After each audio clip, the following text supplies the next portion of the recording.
Hey everyone, welcome to a special edition of Inspiring Change from OCALI, our audio journey of stories and connections inspired by the equation A plus B equals C, or access plus belonging equals community. I'm Simon Buehrer, and I am delighted to welcome my colleague and good friend, Jen Bavry, Jen B, as we like to call her. Hey, Jen. Hey, Simon. It's wonderful to be here with you. It's so great. We are excited to share some great news and a new twist in that Inspiring Change audio journey. So what are we getting into? As our listeners may or may not know, the Family and Community Outreach Center here at OCALI previously produced its own podcast called From My Perspective.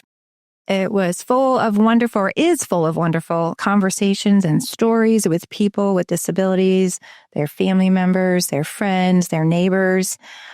And we are now taking all 13 episodes and repackaging them under the Inspiring Change banner. Yeah, I am really excited about that, and I'm super jazzed to reshare the series with everyone. So let's talk a little bit about it, Jen. I know this actually was our first podcast here at OCALI, and I think it started in 2016. Is that correct? Yes, I believe you're right. 2016. Okay, Such a while ago. Can you talk a little bit about the origins and how it started and how we first brought this through the Family and Community Outreach Center? Yeah, no, I'm glad you're asking that. The podcast really had the goal of just gaining a better understanding of what life is like for different, from different viewpoints of individuals with disabilities, of course, their families, and the various supports and services and resources surrounding them. There's something truly uplifting and inspiring about hearing other stories. So it's just, this podcast really, again, the purpose is, we're all on our own unique journeys, and the paths we take can lead us in all sorts of directions.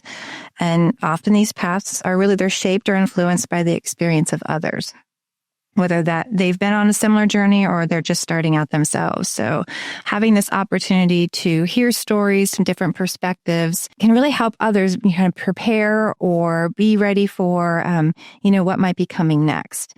And the one thing, too, I liked about these stories, and I think some of the ones that I was more engaged in, really helped us with understanding what might be going on in our communities, in our state, or even in the world.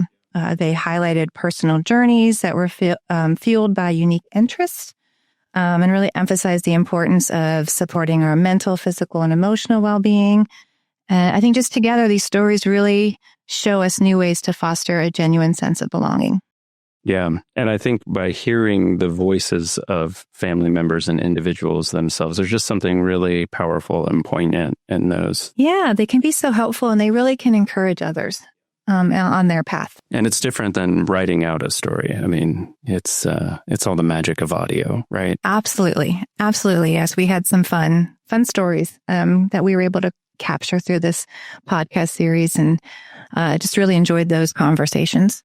And I know in the beginning, it was kind of ambitiously referred to as a weekly podcast, right? And I know that you and I both, from working on podcasts over the years, it's a lot of work, and it's a pretty big lift, especially when it's not your only task to be done, right? Absolutely. And definitely we had some lessons learned from this process. And what I'm excited about as we kind of started at the beginning is this. It's going to be wonderful to be able to connect these episodes to kind of a main podcast platform or channel, because it shares the same vibes, the same goals, and it'll really give listeners a chance to enjoy other stories and other series, even if there's some that might be on pause for the moment, or if we're not, creating new stories to go along with that series. Yeah, we didn't want to just shut the whole thing down and archive everything because there's too many rich conversations. Well, tell me a little bit about your journey From My Perspective, Jen. You kind of picked it up midstream. So what was that like? Yeah, I did. I had the pleasure of engaging in this podcast series during, my previous work with the Family and Community Outreach Center. For me, it was really just about paying attention to what was going on around us. And just being able to have that opportunity to engage with others, listen to others, share stories of how folks are getting through these changing times was really just helpful. I think I was hoping helpful for others listening and as well as for me. And you were kind of learning as you did it, right? Like you didn't really, I don't think you had previous podcast production experience, right? No, not at all. Not at all. Definitely, as you go back to the question about the weekly, I mean, it definitely changed after kind of going through my first episode. But I think it was just more about making sure you were setting the right tone for the conversation and just having folks come into that space, being able to share and just making it a pleasant experience, I think was my ultimate goal. And when I was doing these. We also call you our self-care sage for a lot of reasons, because you really help center and you were really focused on whomever you were talking to and really focused on the stories of their experiences and helped really draw them out. So kudos to you, having gone through this journey with the latter part from my perspective. Are there particular stories or moments that stick out to you? Well, can I say they all did? I think that it's Absolutely. Kind of hard to narrow it down to just one. Who's your favorite child? Yeah. Yes. Well, no, each story really kind of provided a new outlook. So I'd say I'd have a tough time picking one, but I think as we talk about the access plus belonging equals community and A plus B equals C, I think the last episode I did really stands out as one that really offered kind of a unique solution to that simple equation. It provided a glimpse into kind of a community's revitalization and the innovative initiatives that they were kind of moving forward aimed at empowering people with disabilities. And my guests for that episode really shared how they were focusing on providing opportunities and promoting independence because they found that it contributed, as they stated, bring about a vibrant community where people lead fulfilling lives and make meaningful contributions. And so I would say that one, they all were wonderful opportunities to engage with others, but that one really stood out to me as a way of just truly seeing that A plus B equals C come to life. Yeah, I love it. So the episode you're referring to is lucky episode number 13. It's called Contributing to a Vibrant Community, and it focused on Art and Clay on Main and Square 7 Coffee House in Lancaster, Ohio. Now, these are two nonprofit social enterprises of the Fairfield County Board of Developmental Disabilities. Let's listen to a little bit of your conversation with Temple Montanez, who at the time was with the Fairfield County Board of Developmental Disabilities. Maybe we can first start with just a little background. If you want to share more about Art and Clay on Main and Square 7 Coffee House and your role with both. Absolutely. Well, thank you for having us. Yes, Art and Clay on Main and Square 7 Coffee House are social purpose enterprises of the Fairfield County Board of Developmental Disabilities in Lancaster, Ohio. Art and Clay on Main is a paint-your-own pottery studio that was started well over 15 years ago by a local entrepreneur. And she was ready to close up and try something new in her life. And at the time, our superintendent, John Picar, decided, what a shame. It's such a vibrant business. And, we hate to see any business in downtown Lancaster close. But also, he really thought that there might be some kind of opportunity there. He didn't quite know what that opportunity was at the time. But he did manage to convince the board that this might be something that had a lot of different legs and moving parts to it and that they should further explore. So to make a very long story short, it was really sort of a ready, fire, aim operation. But the Fairfield County Board of DD did acquire Art and Clay on Main. And at the time, one of the first things that we did was move a group of artists with developmental disabilities into this space. They were known as the Blue Shoe Artists. They were already functioning as an independent art group, but they were really looking for studio space. And so that's the first thing that happened.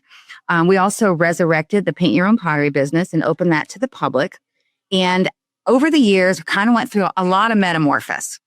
So we started doing art lessons here. We started inviting different groups of people with developmental disabilities in to use the space. And of course, then kept that retail aspect going as well. A few years after that, we added the coffee shop. And with that, we started working with our job development arm at Fairfield DD on implementing an internship program that would teach job readiness skills and some soft skills to people who were really just beginning to explore the realm of possibility for employment. We've gone through a lot of growth since then. Blue Shoe Arts has expanded to the point where they are not a group of artists with developmental disabilities, but they are now an artist in residence group that includes people in the community with and without disabilities. The internship program is still in full swing, but on top of that, we now employ at Art and Clay and Square 7 a permanent workforce of people with and without developmental disabilities. That was Temple Montanez talking about Art and Clay on Main and Square 7 Coffee House, two nonprofit social enterprises of the Fairfield County Board of Developmental Disabilities.